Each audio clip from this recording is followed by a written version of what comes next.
I'm Rebecca Smith, and for my research project for Theology of Creation Care, I've chosen to talk about rain barrels.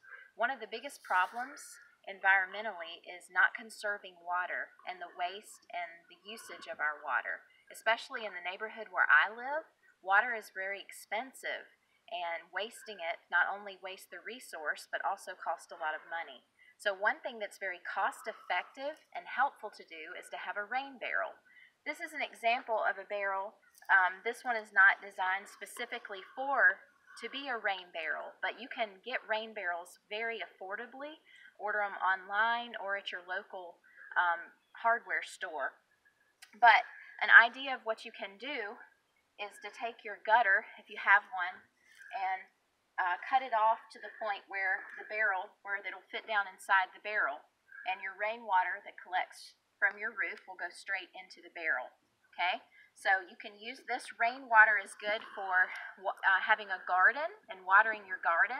Also, you can use it to wash your car or other outdoor things. It is not safe for drinking or for washing dishes or things like that, but it can serve many uses. A few years ago, we had a garden over here in this space in our yard. It did very well. My husband planted it and worked with it, and it was a healthy way for us to eat and also very good for the environment. But because of the cost of water in our neighborhood, we couldn't continue to have a garden. So having a rain barrel would help us, because it's possible we could have a garden again and use the water that would not cost us anything at all, really. But another factor in using a rain barrel is it's possible to make the water able to use for drinking and for dishes or other things. This is just a regular old 2-liter bottle. It's very simple and inexpensive to turn this into a filter for water.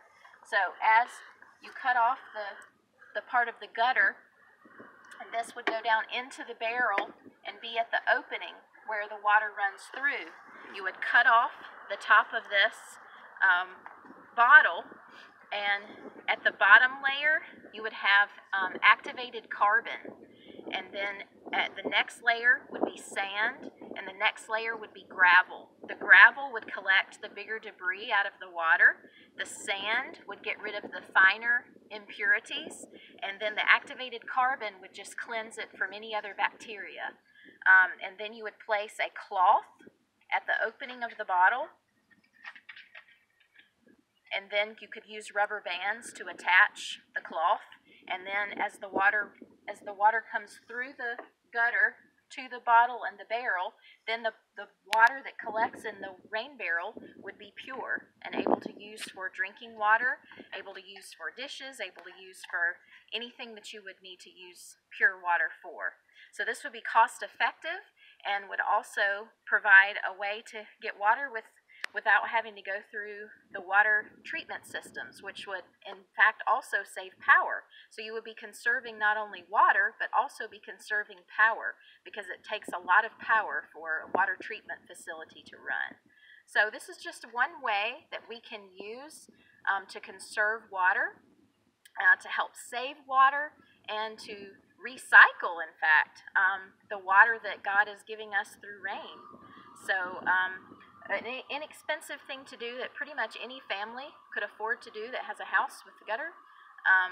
And I hope that you can implement this with your family and be able to save not only money, but to help our environment.